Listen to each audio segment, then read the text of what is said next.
اعوذ باللہ من الشیطان الرجیم، بسم اللہ الرحمن الرحیم۔ آج ہم سورہ نساء سے اپنے اس درس کا آغاز کریں گے، اور آج ہم دیکھیں گے کہ سورہ نساء وہ صورت ہے کہ عورتوں کو اس پر بہت زیادہ فخر ہونا چاہیے کہ اللہ تعالیٰ نے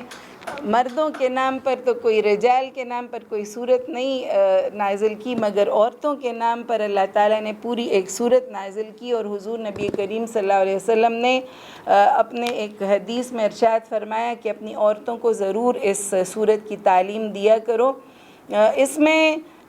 ایک سوسائٹی میں جو اتحاد ہے اور تنظیم ہے، وہ خاندان کے ادارے سے لے کر ریاست تک کے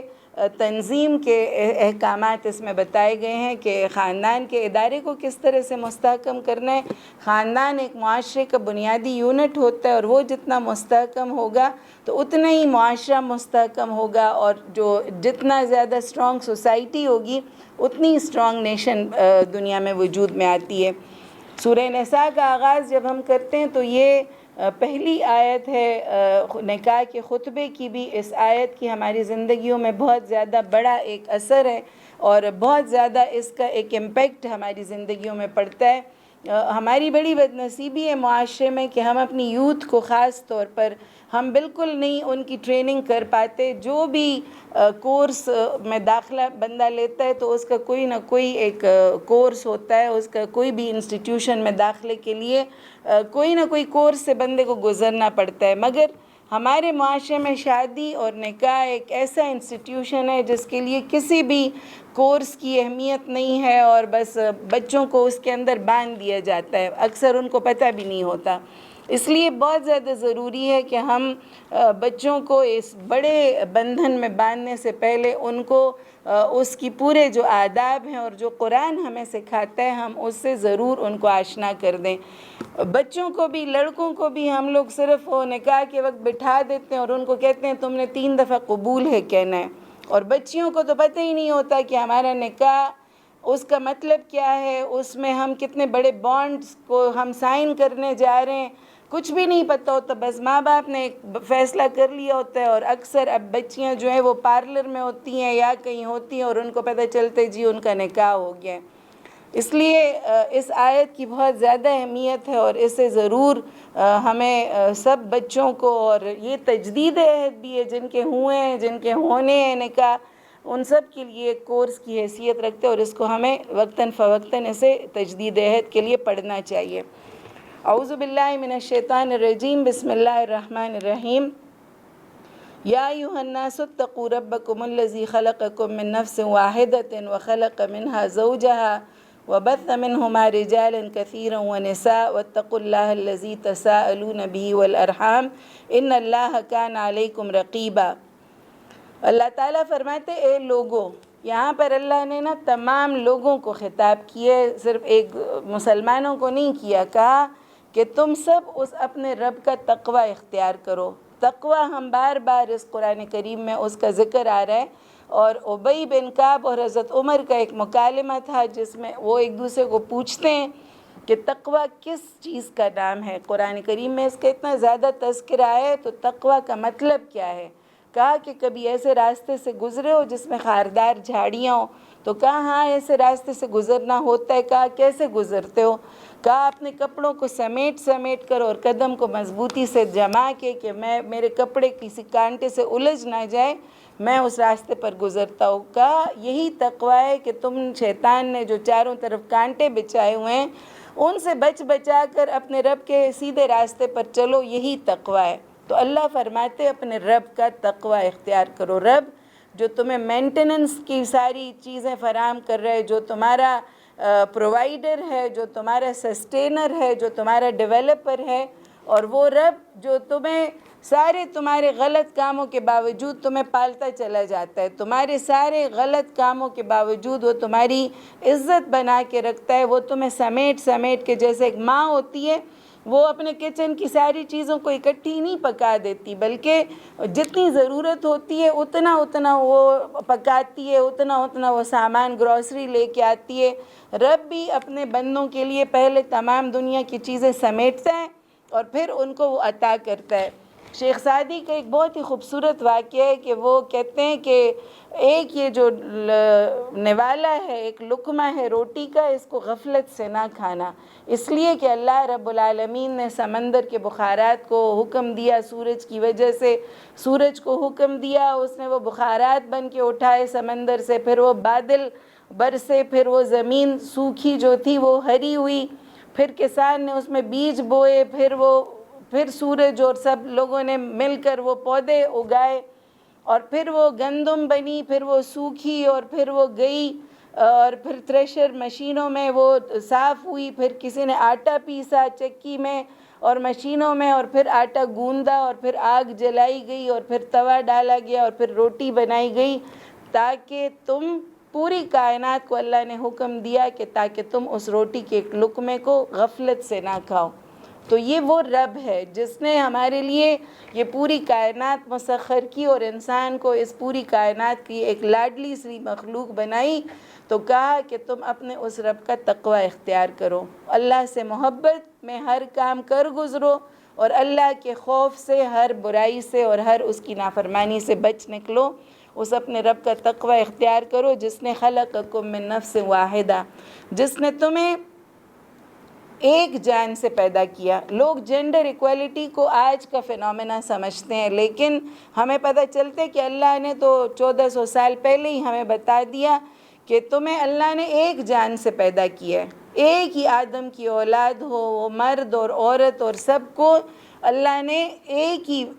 آدم سے پیدا کیے، اور ان میں یعنی اللہ تعالیٰ نے کوئی فرق نہیں رکھا بطور انسان، ٹھیک ہے؟ یہ نہیں ہے کہ عورت کمتر ہے اور یا مرد برتر ہے، اللہ نے فرمایا میں نے تمہیں بطور انسان نفس واحدہ سے پیدا کی، اور تم بطور انسان ایک ہی جیسی جنت ہے، ایک ہی جیسی دوزخ ہے، ایک ہی جیسی نماز، ایک جیسا روزہ، ایک جیسی زکوٰۃ، ایک جیسا حج، ایک جیسا ثواب اور ایک جیسا عذاب، ہر چیز اللہ تعالیٰ نے ایک جیسی رکھی ہے، مگر ہمارے میدان کار مختلف ہیں۔ کہا وَخَلَقَ مِنْهَا زَوْجَهَا، اور اس سے اس کا زوج بنایا۔ زوج کہتے ہیں پیر کو، جیسے دو ہاتھ پیر ہیں، دو آنکھیں پیر ہیں، دو پاؤں پیر ہیں، وہ ایک دوسرے کو کمپلیمنٹ اور ایک دوسرے کو سپلیمنٹ کرتے ہیں۔ زوج بڑا ہی خوبصورت لفظ ہے، صاحبہ، دوست کو کہتے ہیں، اور بہت ہی خوبصورت الفاظ اللہ تعالیٰ نے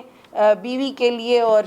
میاں بیوی کے لیے بنائے ہیں۔ تو اس آیت میں بھی اللہ تعالیٰ یہ بڑی وضاحت کے ساتھ ہمیں بتاتا ہے کہ تمہیں میں نے ایک جان سے پیدا کیا، اور پھر اس سے اس کا پیر بنایا، کیوں؟ اور پھر اسی جوڑے سے میں نے بہت سارے یعنی مرد اور عورت دنیا میں پھیلا دیے، اور اس رب کا تقوی اختیار کرو جس کے نام کی وجہ سے تم ایک دوسرے سے رشتہ اور قرابت کے تعلقات جوڑتے ہو، اور اللہ تمہارے اوپر نگہبان ہے۔ یعنی بالکل اللہ تعالیٰ نے یہ جو مساوات ہے اور جو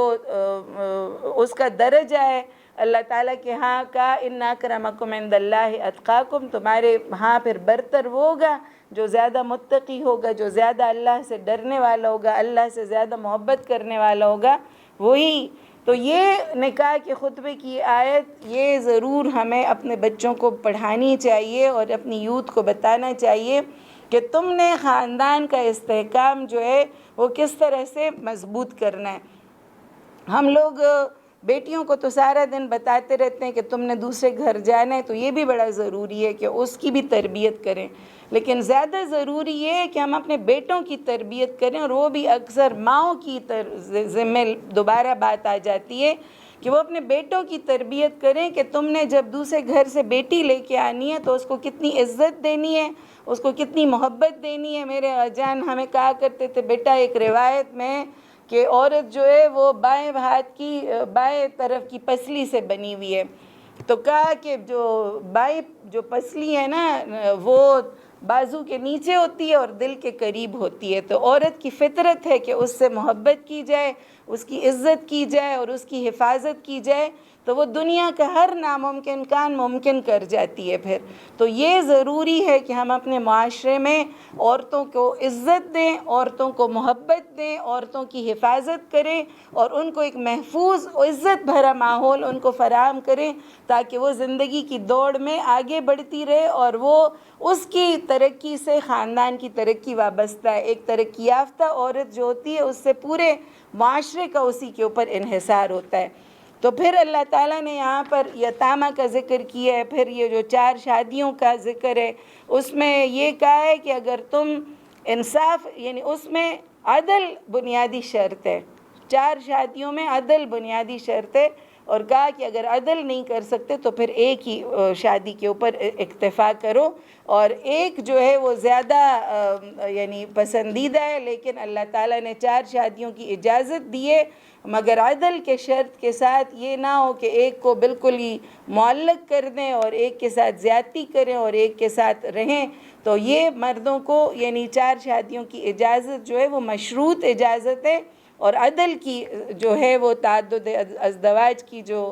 بنیادی شرط ہے وہ عدل ہے۔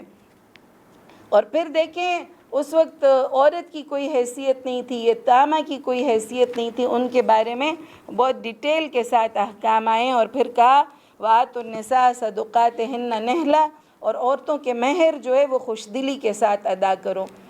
ہمارے معاشرے میں مہر کو نہ صرف طلاق کے ساتھ جوڑا ہوا ہے کہ نعوذ باللہ کوئی طلاق ہوگی تو پھر ہی مہر دیا جائے گا، حالانکہ مہر کو حضور نبی کریم صلی اللہ علیہ وسلم نے اور اللہ نے نکاح کی بنیادی شرط ہے کہ وہ ایک آپس کی رضامندی اور ایک مہر ادا ہو۔ عورت کو ضروری اس کی حیثیت کے مطابق اور اس کی پسند کے مطابق اس کو مہر ملنا چاہیے، اور کہا کہ میں عورتوں کے مہر جو ہے وہ خوش دلی کے ساتھ ادا کیا کرو، اور پھر کہا کہ اپنے جو مال ہیں جو تم نے بڑی محنت کے ساتھ کمائے انہیں نادان لوگوں کے حوالے نہ کرو، اور ایک دوسرے کے ساتھ یعنی دھوکہ اور فریب اور ایک دوسرے کے مال باطل طریقوں سے نہ کھایا کرو۔ پھر اسی صورت میں نا سارے وراثت کے احکام بڑی ڈیٹیل کے ساتھ آئے ہیں، اور کہا کہ للرجال نصیب مما ترک الوالدان والاقربون وللنساء نصیب مما ترک الوالدان والاقربون۔ عورتوں کو بھی وراثت میں حصہ دیا گیا جس طرح مردوں کو دیا گیا، لیکن عورتوں کا وراثت میں حصہ نصف دیا گیا ہے۔ اکثر لوگ جو کہ اسلام کے نظام کفالت سے ان کو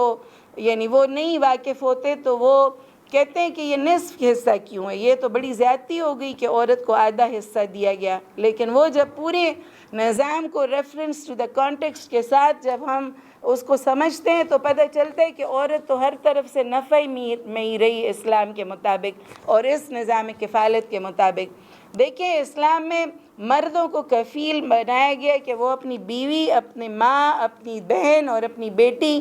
4 قسم کے رشتوں کا وہ نگہبان ہے، اور اس کے اوپر فرض ہے کہ وہ اپنی عورتوں کو لا کے اور کما کر کھلائے گا۔ عورت کے اوپر کوئی اس طرح کی ذمہ داری نہیں ہے کہ وہ اگر کھلاتی ہے تو وہ کہتے ہیں وہ اس کے لیے صدقہ لکھا جاتا ہے۔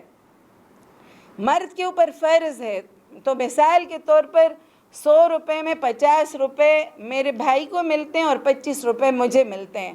تو میرے بھائی کا فرض ہے کہ وہ اپنی امی کا بھی خیال رکھے، وہ اپنی بیوی کا بھی خیال رکھے، وہ اپنی بیٹی کا بھی خیال رکھے، اور وہ اپنی بہن کا بھی خیال رکھے، ٹھیک ہے۔ ماں، بہن، بیوی اور بیٹی 4 رشتے اس کے ذمے ہیں کہ وہ اس نے خیال رکھنا ہے۔ تو 50 روپے اسے ملیں تو 10 اگر وہ ماں کو دے دے، 10 بیوی کو دے دے، 10 بیٹی کو دے دے اور 10 بہن کو دے دے، تو اس کے پاس کتنے بچیں گے؟ 10 روپے۔ اس کے برعکس مجھے 25 روپے ملیں، مجھ پر کوئی ذمہ داری نہیں ہے کہ میں کسی کو دوں، وہ میں 25 کے 25 اپنی مٹھی میں دبا کے رکھ دوں، مجھ پر کوئی گناہ نہیں ہے کہ وہ میں 25 کے 25 اپنے پاس ہی رکھوں، اپنی ذات پر خرچ کروں۔ تو میرے بھائی کے پاس 10 رہ گئے ہیں اور میرے پاس 25 رہ گئے ہیں، تو فائدہ کس کا ہوا؟ پھر مجھے اپنے شوہر کی طرف سے بھی سارا کچھ اس کو بھی فرض کیا گیا، اور میرے باپ کے اوپر بھی میں ذمہ دار ہوں، میں ان کی ذمہ داری ہوں، میں اپنے بھائی کی بھی ذمہ داری ہوں، میں اپنے بیٹے کی بھی ذمہ داری ہوں، 4 مردوں کی میں ذمہ داری ہوں کہ وہ مجھے لا کے دیں گے۔ اگر میرے پاس اپنا کوئی، میرے شوہر کے پاس کچھ نان نفقہ نہیں ہے تو شوہر سب سے زیادہ ذمہ دار ہے، لیکن اگر شوہر نہیں ہے تو باپ ذمہ دار ہے، بھائی ذمہ دار ہے، بیٹا ذمہ دار ہے کہ وہ اپنی ماں کو، اپنی بہن کو، اپنی بیوی کو، اپنی بیٹی کو وہ پوری کفالت اس کی کرے گا۔ اس لیے اللہ تعالیٰ نے پھر مرد کی چونکہ ڈبل، ٹرپل اور 4 گنا ذمہ داری ہیں تو ان کو ڈبل حصہ دیا گیا اور عورت کو اکیرا حصہ دیا گیا، لیکن یہ ضروری سمجھا گیا کہ اس کو، عورت کو بھی پورا ترکے میں حصہ دیا جائے گا۔ ایسا نہیں کہ جی ہمارے ہمسایوں کی طرح یا جو ہمارے ہمسایوں کی تہذیب ہے کہ اس میں جہیز کے نام پر عورت کو بہت کچھ دے دیا جاتا ہے پر اس کو کچھ بھی نہیں دیا جاتا۔ یہاں پر بھی یہ رواج ہو گیا، جہیز بھی ساری چیزیں دے دیں گے لیکن پھر وراثت میں حصہ نہیں دیتے، تو یہ ایک بہت بڑی غلط فہمی ہے اور گناہ کا کام ہے۔ سورہ نساء میں بہت زیادہ تفصیل کے ساتھ اس کا ذکر ہوا ہے کہ آپ نے یعنی ترکے میں عورت کو وہ ساری چیزیں دینی ہیں جو کہ مردوں کو ملنی چاہیے، اور پھر یہ سارے ترکہ جو ہے اور وراثت اس کے سارے احکام ہیں کہ کتنا کتنا یعنی حصہ دیا جائے گا، اور وصیت اور قرض ادا کرنے کے بعد میراث کی تقسیم کی جائے گی، اور 1/3 مال میں وصیت بھی ہوتی اور وارث کے لیے وصیت نہیں ہو سکتی، لیکن خود وہ دے سکتے ہیں اپنی زندگی میں۔ وہ اگر کوئی اس کا بچہ وہ کوئی زیادہ کمزور ہے تو زندگی میں اپنے یعنی آپ دے سکتے ہیں، لیکن وارث کے لیے وصیت بھی نہیں کر سکتے، اور وصیت اور قرض کے بعد جو ہے وہ میراث کی تقسیم ہوگی۔ پھر یعنی ساتھ یہ وراثت کے احکامات کے ساتھ ساتھ اللہ تعالیٰ فرماتے ہیں کہ اللہ کی مقرر کی ہوئی حدود ہیں، اور جو اللہ اور اس کے رسول کی اطاعت کرے گا اللہ اس سے بہت راضی ہو جائے گا، اور جو اللہ اور اس کے رسول کی نافرمانی کرے گا اور ان حدود سے تجاوز کرے گا اللہ اسے آگ میں ڈال دے گا، یدخلہ نارا خالدا فیہا وَلَهُ عَذَابٌ مُہین۔ اللہ تعالیٰ نے بڑا سخت وہ وعید سنائی ہے کہ رسوا کن سزا ان کو ملے گی جو اللہ اور اس کے رسول کی حدوں کو پھر توڑتے ہیں۔ یہیں پر پھر تعزیری قانون ہے کہ جو لوگ بدکاری میں ملوث ہو جاتے ہیں تو اللہ فرماتے ہیں کہ